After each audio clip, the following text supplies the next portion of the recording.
Buenas noches con todos. Estamos en una nueva edición del año 2021, una nueva sesión del Instagram Live. Vamos a invitar a la doctora Karen Barraza. Boa noite, ¿cómo va? Boa noite, Zuley Farías. Vamos a esperar que la doctora Karen Barraza y nuestros seguidores se sigan uniendo. Y esta noche vamos... Hola, el Rodrich. Esta noche vamos a hablar sobre moscas volantes con la doctora Karen Barraza. Esta es nuestra primera sesión del Instagram Live de este año, del 2021. ¿Cómo han pasado sus años? Este 2021, cuéntenos ahí. Hola, ¿cómo estás, hijo? Hola, Eric, ¿cómo estás? ¿Qué tal su año con todos? Doctor Nateri, ¿qué tal? Buenas noches. Miguel, ¿qué tal? ¿Cómo están? ¿Cómo estás, Karen? Hola Buenas Héctor, ¿qué tal? noches. Buenas noches, ¿qué tal? Feliz año. Feliz año, feliz año, feliz Navidad, feliz año.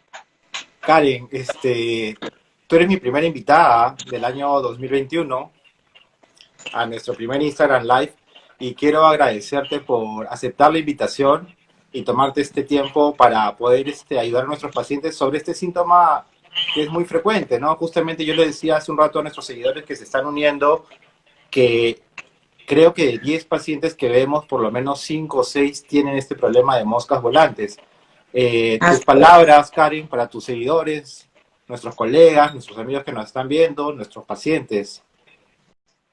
Bueno, las primeras palabras, saludarlos, esperando que todos estén bien de salud, tratar de guardarnos estos días en casita un poco más.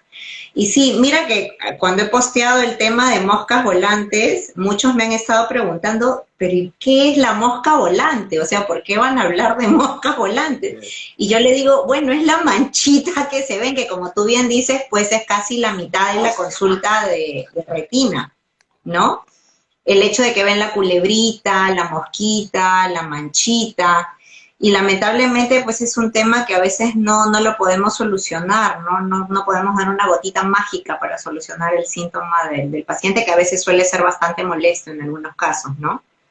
Yo estaba pensando, pues, que levante la mano quien no ha visto una mosca volante en su vida, ¿no? Yo creo que todos hemos visto moscas volantes, yo las veo, pero explícanos un poquito, Karen, ¿qué son las moscas volantes? Porque así como tus pacientes te han preguntado, ¿no? ¿Qué es eso de moscas volantes? Cuéntanos, ¿qué son las moscas volantes para que nuestros pacientes, porque tú sabes que este video se replica en todas nuestras plataformas y lo van a ver de acá a la semana, en fin. Cuéntanos un poquito, ¿qué son las moscas volantes? Bueno, la mosca volante es el síntoma, como estaba buscando ahora en la literatura, el nombre técnico es flotante vítreo o flutter vítreo, ¿no? Que se traduce en, como nosotros sabemos, el globo ocular tiene dos cavidades, una anterior y una posterior. Nosotros nos dedicamos, digamos, al polo posterior, a la cavidad posterior, que es la retina, y es el vítreo. Y a veces al vítreo no le damos tanta importancia como si se la damos a la retina. Y el vítreo, digamos, que de todo este conjunto de la cavidad posterior o del polo posterior es lo que más molestias nos da, ¿no? Y la principal es esto, los flotantes vítreos. Cuando nosotros nacemos, recordemos que esta cavidad vítrea es como una gelatina dura, compacta, pegada, que ocupa toda esta cavidad posterior y es un gel denso, duro. Y conforme pasan los años, este gel, que está formado por agua y proteínas, se va desnaturalizando y se separa el agua de la proteína. Y es como cuando yo tengo un bowl de gelatina, que lo pongo en la refrigeradora a cuajar, está durito, pero cuando lo saco y se va descongelando, se va deshilachando, ¿no?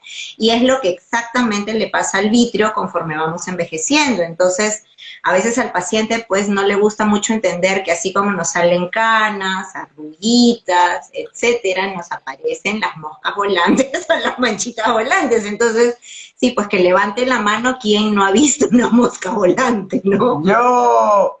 Sí, justamente una seguidora nos hace una pregunta, ¿a partir de qué edad se ven las moscas volantes? Que más o menos mi pregunta, Karen, era para redondear la idea de nuestra seguidora, tal vez, ¿en qué grupo de pacientes podemos... Hola Daniela, ¿cómo estás? ¿En qué grupo de pacientes podemos ver las moscas volantes? ¿No? Porque hay grupos, ¿cierto? Explícanos un poquito. Bueno, el grupo etario donde se presenta la mayoría de veces es en pacientes a partir de los 40 años, ¿no? Sobre todo entre los 40 y los 55 años, que es donde empieza el colapso vítreo. Ahora, debemos tener en cuenta la población, digamos, que son más jóvenes, que vienen acompañados de un trauma, ¿no?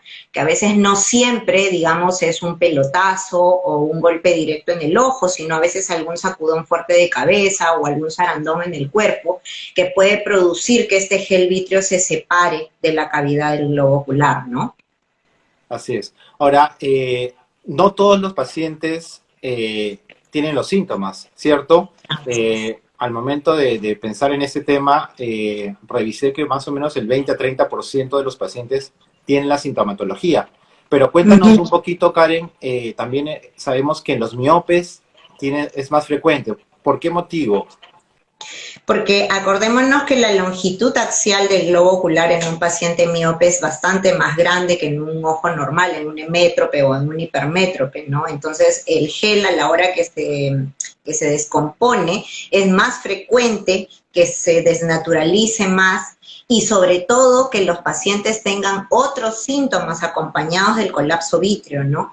Digamos que el colapso vítreo en las moscas flotantes es un síntoma que, como tú bien dices, aparece en el 20% de la población, que en la mayoría de pacientes desaparece entre los 3 y 6 meses que empieza, porque hay un proceso de neuroadaptación. El cerebro se acostumbra a ver esa manchita que flota y la suprime del eje visual. Pero los pacientes miopes o pacientes que tienen la retina adelgazada sí tienen que tener en cuenta los síntomas de alarma, ¿no? Que son sobre todo cuando estas manchitas aumentan en cantidad o como una catarata de lluvia de puntos que empieza a caer, o sobre todo si va acompañado de visión de luces o llamadas fotopsias. Es bien importante, justamente te has adelantado ya a mi pregunta, pero bien importante lo que acabas de mencionar, porque digamos que el nombre técnico de las moscas volantes son miodesopsias, ¿cierto? Así es. Pero cuando está asociada a luces se llaman fotopsias. Así es. ¿Por qué nosotros o los pacientes o nosotros, los médicos, los especialistas en retina, debemos alarmar ahí al paciente si hay chispas, si hay luces? ¿Por qué? ¿Podrías explicarnos, por favor? ¿Por qué? Porque acuérdense que la retina es un componente de neuronas y el vitrio es una gelatina que si se adhiere a alguna parte de la retina, cuando jala el vitrio a alguna parte de la retina, ese estímulo mecánico de la atracción del vitrio hacia la retina se convierte en eléctrico y esa depolarización de la neurona hace que el paciente vea luces. Entonces, lo más importante es la percepción de luces porque nos indica que hay tracción en la retina, del vitrio hacia la retina, y eso mayormente se ve acompañado a veces de agujeros, desgarros o alguna complicación de patología vitreoretiniana, ¿no? Nosotros hemos visto que en la gran mayoría de pacientes que vienen con miodesopsias, felizmente y gracias a Dios no pasa de un desprendimiento del vitrio, ¿no? Que es importante que nuestros pacientes sepan que el nombre técnico es desprendimiento del vitrio posterior. Y no sé si te ha pasado a ti que a veces uno le dice desprendimiento de vitrio y los pacientes asocian desprendimiento de retina, ¿no? Así es. ¿Nos puedes hacer esa diferencia, por favor, para que los pacientes sepan que no es lo mismo desprendimiento del vitrio que desprendimiento de retina? El desprendimiento del vitrio es la separación del vitrio, o sea, del gel vitrio de la retina. Y un desprendimiento de retina es la separación de las capas de la retina, por lo general de la capa 1 a la capa de las que siguen, ¿no? Y el desprendimiento de vitrio es algo fisiológico, es decir, no es una enfermedad, es algo con lo que uno se tiene que acostumbrar a vivir, a diferencia de un desprendimiento de retina, que sí, pues va acompañado mayormente de una pérdida visual y que por lo general tiene mal pronóstico visual, ¿no? Ahora, mi maestro en Argentina siempre decía, no hay que decirles desprendimiento vítreo, sino hay que decirles colapso del vitrio. Y quizá esa palabra a los pacientes les suena un poco mejor el colapso que el desprendimiento, entonces, y después viene la pregunta, ¿no? Pero colapso del vitrio es lo mismo que el desprendimiento, sí señora, pero como usted ve, no es patológico. Entonces, quizá habría que cambiarle la palabrita un poco, aunque realmente pues el nombre técnico o anatómico es desprendimiento del vitrio posterior. Así es. Karen, una pregunta. Sigamos que tenemos un paciente que está viendo estas moscas volantes, ¿no? Y nosotros, por la experiencia que tenemos, ya sabemos que es muy probable que sea un desprendimiento del vitrio posterior, ¿cierto? Ujú. Y le vamos a dar la calma al paciente, ¿no? Explicarle que solamente, como tú bien dices, es un proceso natural, es como tener canas, Así ¿no? es. Entonces, la pregunta es, ¿cuál sería el diagnóstico diferencial? Digamos, o en qué otras enfermedades nosotros podríamos también tener estas moscas volantes o gusanitos, Bueno, ¿no? sí, bueno, hay varias enfermedades, ¿no? Nosotros en nuestro medio no es muy común las enfermedades asociadas a degeneraciones del vitrio posterior, que están mayormente asociadas a gente europea, ¿no? Una hiperplasia benigna del vitrio, pero a veces cierto tipo de inflamaciones intraoculares como la uveitis pueden producir esta sensación de manchitas o de flotantes en el ojito, ¿no? Recordemos también aquellos pacientes que tienen migraña, que a veces ven la manchita o ven la luz y después de la sensación de miodesopsia, de fotopsia, incluso de ver distorsionado, que bueno, se llama metamorfopsia, viene después acompañado de una cefalea intensa y ese es el aura de la migraña, ¿no? Entonces, que también es una población importante, ¿no? Que a veces se preocupan, o me ha tocado muchas veces paciente migrañoso que me dice, doctora, veo la mancha, veo la luz, pero vengo corriendo que me vea la retina porque después no me dolió la cabeza. Entonces, digamos que son los grandes grupos. No sé si por ahí me olvido de alguno y tú me ayudas. Eh, sí, claro. Lo que pasa es que también todas las migrañas no son iguales. Es importante que, no, yo les explico a los pacientes que no todas las migrañas se presentan iguales. En algunas puede haber, no puede haber dolor de cabeza, en otras sí, y algunas tienen manifestaciones oculares, ¿no? Y yo estaba pensando también en pacientes que tienen sangrado del vitrio, podría empezar, ¿no? Como Sí. manchitas, cosas que se presentan, pero es importante también que los pacientes nos mencionan que generalmente lo ven cuando tienen un fondo blanco, Un fondo blanco. O ¿no? están en la playa. Así es. Entonces lo ven ahí en el fondo blanco y lo perciben, ¿no? Otro grupo de pacientes también que es importante mencionar son los miopes, ¿cierto? Sí. Como ya hemos explicado en la primera parte, pero para los seguidores que recién están uniendo a nosotros, es importante que sepan que también los miopes, ¿cierto? Sí, los miopes es una población importante y es una población en la que yo diría que a partir de los 40 años es mandatorio un fondo de ojo por unidad de retina anual, ¿no? Porque conforme pasan los años se van presentando las complicaciones y sobre todo aquellos miopes que no sé, pues son posoperados de cirugía refractiva o aquellos que se pusieron lente fáquico, luego se retiraron el lente fáquico, se retocaron con LASIK y después pasan a una catarata y después hacen una capsulotomía, o sea, son pacientes que sí o sí hay que controlarlos anualmente porque son pacientes que tienen el vitrio patológico, ese sí es un vitrio, digamos, como yo les digo, mazamorrudo, o sea, totalmente espeso, que se adhiere mucho a la retina, ¿no? Y a veces vemos esos ovillos vítreos, pues, ¿no? Que son esas pelotitas del vitrio que están súper adheridas, ¿no? Que cuando tenía residentes era capaz que lo más difícil que ellos aprendan de ver, ¿no? Y cuando a veces también se asocia de catarata, ¿no? Sobre todo esas subcapsulares posteriores, que cuando cae la luz en contra, ven la luz, ven más notoria la mancha, etcétera, ¿no? Ahora, a mí me ha tocado ver pacientes miopes que presentan estas moscas volantes, pero miopes jóvenes, ¿no? Pacientes altos miopes, ¿no? Sí. Deportistas, gente que hace artes marciales, jiu-jitsu, ese tipo de deportes, ¿no? A veces deportes acuáticos, ¿no? Que jóvenes hacen traumas del globo ocular, ¿no? Porque el globo pues está zarandeando todo el tiempo, ¿no? Pacientes boxeadores que a veces tenemos que van a la consulta, ¿no? Ajá, acaba de entrar nuestra ganadora del último Instagram Live del paquete deportivo. Hola Lila, Rosa, ¿cómo estás? Y Karen, es importante también que justamente una seguidora nos pregunta, los pacientes postoperados también presentan estas moscas volantes, ¿no?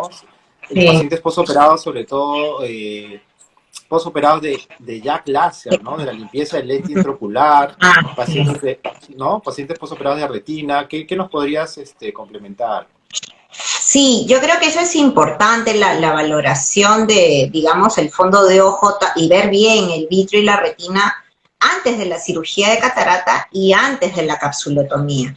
Porque recordemos que cuando hacemos la limpieza del lente, la capsulotomía es como volver a sacar una tapita que la vamos a romper con el láser, pero que esa tapita va a quedar pues volando ahí en la cavidad vítrea, ¿no?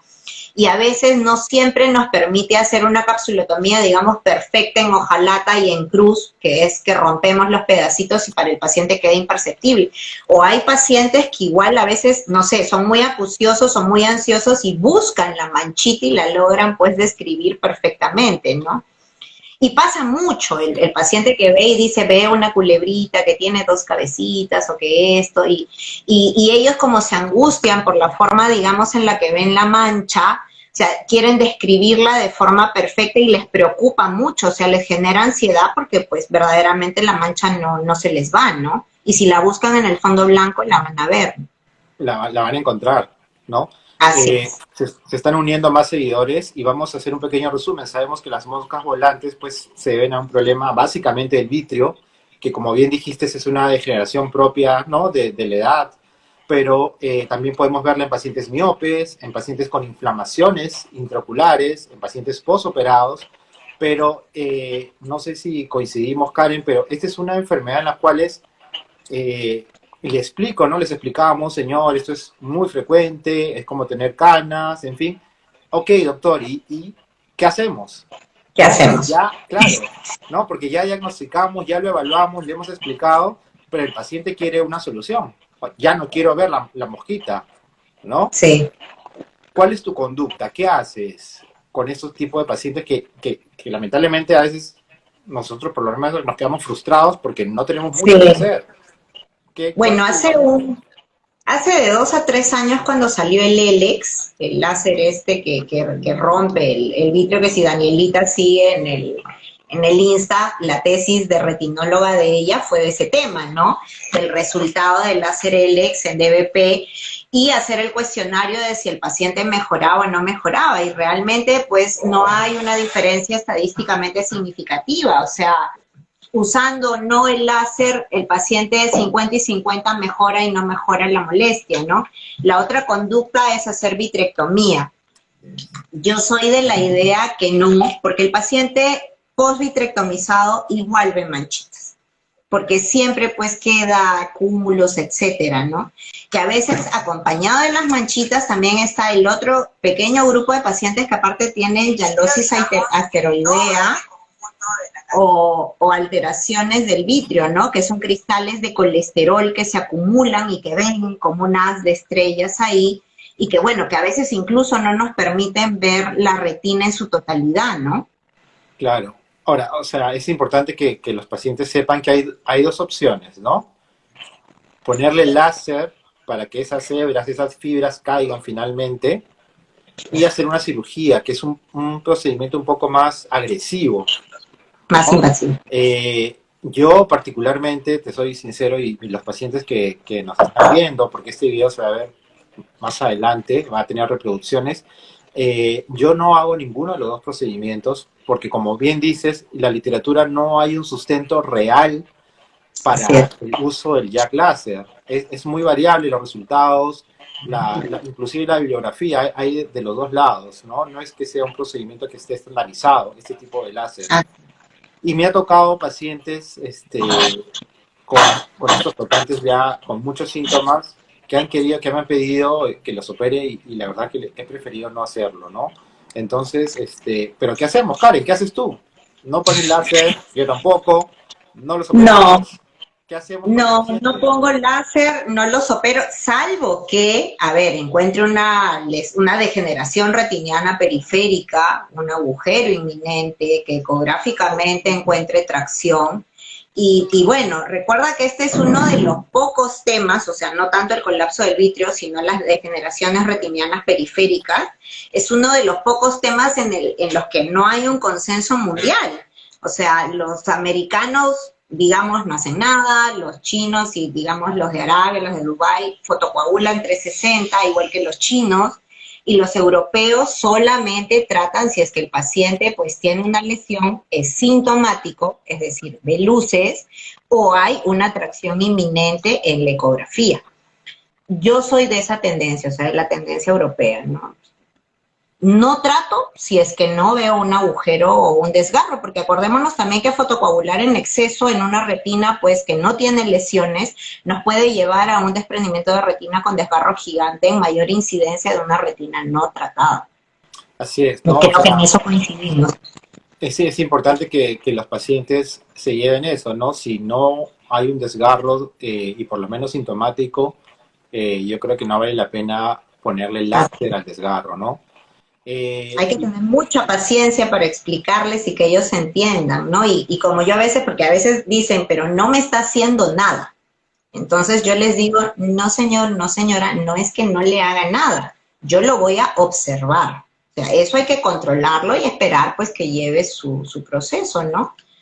Y el control, bueno, va a depender del paciente, del tipo de retina, de la miopía, si es que hay algún factor de riesgo asociado, etcétera, ¿no? O si va acompañado o no de movitrio, ¿no? Si es que vamos a mandar a reposo o no al paciente, etcétera, ¿no? ¿Le das algún antioxidante? ¿Usas antioxidantes, Karen, para este pacientes? No, no, no. Yo solamente utilizo antioxidantes según las indicaciones del AREX. O sea, después, no. Yo en ese sentido yo soy más conservadora con los antioxidantes. O sea, hay muchos pacientes. Uno de ellos recordarás mi mamá hace poco que fue a la consulta y bueno, se fue feliz con el antioxidante que le diste, ¿no? Pero qué sé yo prefiero dar si es que realmente está indicado. Y para el colapso del vitrio creería que no hay alguna. Sí, les explico, ¿no? Estamos pasando por un proceso de colapso vitrio, evitemos golpes, sacudones fuertes de cabeza, agacharnos e incorporarnos cargando un peso, pujando, no pujar, por lo menos pues en el tiempo que dura, ¿no? El colapso vitrio. Ahora, es difícil porque el paciente quiere llevarse algo, ¿cierto? O sea, el paciente quiere una receta, quiere por lo menos tomar algo o alguna gota, recetas alguna gota para estos pacientes, porque el paciente con estas moscas eh, llegan muy aprensivos, no les molesta Sí. mucho y quieren algún tipo de tratamiento. ¿Usas algún tipo de gotas? Si viene acompañado de dolor ocular, que a veces es, yo creo, más que de la tensión que del propio colapso vítreo, sí, añado algún AINE, de preferencia un nepafenaco, cada 8 horas por 5 días, pero en realidad son de esas cosas pues que a veces uno dice la gotita para el alma, ¿no? Pero yo creo que lo principal es que el paciente se vaya con la tranquilidad de que lo vamos a monitorear, de que es algo propio del envejecimiento y que sí que tenga claro los signos de alarma, ¿no? O sea, los signos de alarma yo creo que es lo más importante, ¿no? Incluso hay foros, que los he visto mucho en estos tiempos ahora de que pues hay muchas redes sociales, foros de biodesopsias o foro de la mosca volante, etcétera, ¿no? Que es una comunidad bastante grande, ¿no? Porque hay gente pues que le imposibilita a algunos para ellos llevar una vida normal, ¿no? Pero yo creo que la comunicación médico-paciente es importante, ¿no? O sea, explicarles que tienen que poner un poquito de su parte también para que haya el proceso de neuroadaptación, ¿no? Eso es lo más importante, ¿no? Karen, hay nuevos pacientes que se han unido. ¿Cuáles serían los signos de alarma? Porque eso lo hemos conversado hace un ratito, pero ¿cuáles son los signos de alarma que te diría que el paciente, ok, vamos a la consulta, ¿no? Digamos que es un paciente que ya está viendo las moscas volantes, ¿no? Doctor, ya veo, ya sé lo que es una mosca volante, pero ¿qué debería el paciente tener una alerta para que vaya a la consulta? Bueno, básicamente 3, que aumenten mucho las moscas, que tengan la sensación de que hay una catarata de lluvia de puntos que cae, que eso es un signo indirecto de hemovitrio, de hemorragia en el vitrio, y la visión de luces, las fotopsias, que yo creería que es la principal, ¿no? Junto con la de la hemorragia vítrea, ¿no? Que es la complicación, digamos, más frecuente, ¿no? Y, no, ¿y Entonces, qué debe...? aumenten las manchas. Dime. No, sigue. No, que iba a repetir, que aumenten las manchas, que haya como una catarata de lluvia de puntos o visión de luces. Esos son los 3 más importantes. No se acompañan ni de dolor, ni de náuseas, ni de sensación de presión en el ojo. Que muchas veces estos pacientes refieren esos síntomas y que a ese grupo sí les dejo AINES, pero no tiene nada que ver con el colapso del vitrio en sí. una vez que los pacientes detectan estos signos de alarma, ¿qué examen debe pedir el paciente a su médico? Porque no todos van a llegar a un especialista de retina como nosotros, ¿cierto? Y digamos, Sí. esto se va a reproducir en todo el Perú. Entonces, ¿qué debería pedirle el paciente a su médico y oftalmólogo cuando llegue? ¿Qué Bueno, estudio? importante, un fondo de ojo con pupila dilatada. Así Y es. que el retinólogo o el médico especialista que va a ver esa retina, que se asegure de ver bien la periferia, ¿no? Y como yo siempre les cuento o comento con colegas, amigos que no son de la especialidad, ¿no? Ante la duda, siempre tengan un lente de contacto, ¿no? Un lente de pan PRP, que uno lo coloca le pone anestesia al paciente, gel, lo coloca y bueno, puede ver la retina en su totalidad, ¿no? Y ante la duda es mejor derivarlo con el especialista, porque si esto se complica pues con un desgarro o un agujero en provincia que nos va a llevar a un desprendimiento de retina, ya cuando el paciente llega un mes después, 2 meses después, ya con la retina desprendida, con la mácula involucra, y ahí pues estamos complicados, ¿no? Ya solamente para agregar, y si el agujero son en los cuadrantes inferiores, la cosa se complica, que es importante informar. El doctor Dino Nateri nos pregunta si alguna vez hemos hecho una vitrectomía en pacientes con flotantes muy sintomáticos. Bueno, yo difiero en ese punto, yo diría que no. Doctor, yo tengo creo que 18 años haciendo vitrectomías y nunca he operado a un paciente por flotantes, ¿no? Por más que realmente me han insistido los pacientes, yo no prefiero operarlos porque después de una vitrectomía realmente es un ojo, entre comillas, un ojo sano, ¿cierto? Así es. Entonces, el acto quirúrgico, entrar un ojo sano, podría tener otras complicaciones, que prefiero que el paciente se quede viendo los flotantes, que se acostumbre a entrar a operar, ¿no? Karen, cuéntanos acerca de los pacientes que, digamos, si solamente son flotantes y no les encuentras un desgarro retinal, no les encuentras hemovitrio, es un paciente miope, ¿qué le recomiendas al paciente miope? Porque a veces los pacientes nos dicen, doctor, ¿y puedo seguir haciendo mi vida normal? ¿Puedo un alto miope? No tiene ninguna lesión en la periferia, solamente ve los flotantes, es un joven de 30 años que quiere hacer sus actividades físicas. ¿Qué les recomiendas? ¿No? Porque los miopes, como bien sabes, pues son pacientes que son más aprensivos que el resto de pacientes, Sí. ¿no? Lo que pasa es que depende lo que sea una vida normal para cada paciente, ¿no? Y mira, me trae acotación hace el martes en la tarde, vi una paciente que ha sido de la selección de vóley, que es miope, tiene una degeneración latiz y en un partido le dio un pelotazo y bueno, la degeneración latiz se entreabrió, la fotocoagulamos y la paciente, digamos que dejó el vóley, ¿no? Se dedicó, bueno, a correr un poco, ahora con esto de la pandemia dejó los ejercicios y hizo una plancha en la que ella sintió que hizo un esfuerzo y empezó a ver inmediatamente las luces, fue a buscarme, la vi y bueno, justo en la zona donde no estaba fotocoagulada se le ha hecho un nuevo desgarro. Entonces, digamos que lo que es normal para uno, para otros no. Hay personas que son muy activas, como hay personas pues que no hacemos, y me incluyo cero ejercicio, muy poco ejercicio. Entonces, digamos que lo de la vida normal, yo siempre le digo, es relativo, ¿no? Porque, por ejemplo, para mí me puede implicar cargar peso, 5 kilos, pero para un deportista cargar 30 kilos no va a pujar para hacer ese esfuerzo. Entonces siempre hay que tomarnos un poquito el tiempo de ver realmente cuál es el día a día del paciente, ¿no? Y explicarle realmente cuáles son las actividades, digamos, de riesgo, ¿no? Que es el deporte de contacto, el pujar, o sea, el hacer una maniobra de valsalva fuerte, eso sí puede llevar a alguna complicación, ¿no? O como lo que a veces vemos, ¿no? Pacientes gestantes, altos miopes, que las mandan a interconsulta con nosotros para ver si es que deciden por cesárea o por parto normal, ¿no? Claro. Y que ven las manchitas, ¿no? Qué interesante, Karen. Bueno, ya estamos llegando a la parte final. ¿Qué recomendaciones le darías a los pacientes que están? Yo sé que es importante incidir, repetir esto, porque que a veces los pacientes no, en la consulta diaria tan rápida, ¿no? Nosotros les decimos, ok, y es tanta información que le brindamos a los pacientes que a veces se les pasa y se les olvida, Sí. pero hemos tenido la oportunidad a través de este espacio que los pacientes ven los videos y repiten y les llega el mensaje. Entonces, ¿qué recomendaciones finales, Karen, a tus pacientes, a tus seguidores, a nuestros colegas, si tienen un paciente que ve miodisopsias, que realmente para nosotros es un tema, está viendo moscas volantes, no es nada, pero realmente así es, ¿no? La queja por el paciente es inmensa y por eso acude a nuestra consulta. Bueno, la recomendación es procurar el chequeo anual, idealmente si son pacientes miopes posoperados de cirugía refractiva, catarata, capsulotomía, hacer un fondo de ojo con pupila dilatada.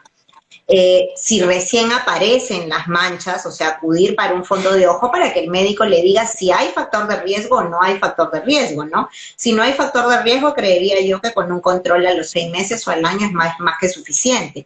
Y si hay factor de riesgo, bueno, ya ahora el médico decidirá porque recordemos que ahora en pandemia pues hay algunas cosas que estamos tratando distinto a lo que tratábamos antes, ¿no? Pero, y recordar los signos de alarma, ¿no? El aumento de luces, la catarata de lluvia de puntos, o que aparezca una sombra como una cortina que tapó, eso también es importante porque a veces es cuando empieza el desprendimiento de retina y la presencia de luces, ¿no? O sea, si ven las luces es mejor que vayan al fondo de ojo por especialista. Tengo aquí una última pregunta de un seguidor. Me dice, doctores, buenas noches. Entonces, ¿los ejercicios no están indicados en miopes altos? ¿Tú qué le dirías, No. Karen? No, yo creo que sí pueden hacer ejercicios, pero a ver, repito, deporte de contacto no. Pueden, no sé, nadar, pero sin tirarse a la piscina, bicicleta estacionaria, caminar, deporte de contacto de preferencia no.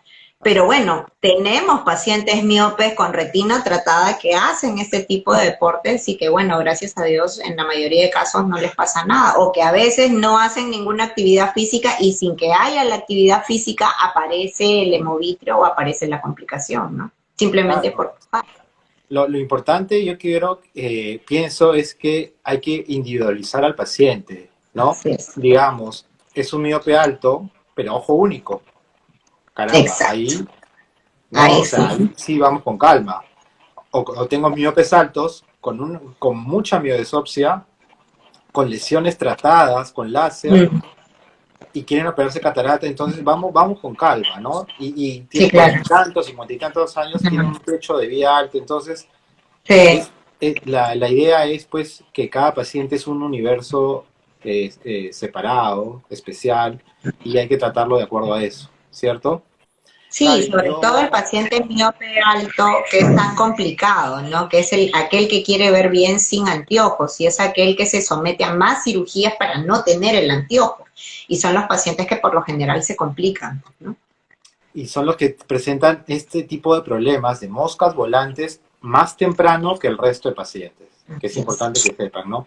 Karen, el tiempo se nos acaba, ya estamos casi 30 minutos hablando de moscas volantes. Yo encantado de tenerte como primera invitada del 2021. Gracias. Gracias por tu tiempo y bueno, a todos nuestros seguidores me despido. Muchas gracias por atendernos.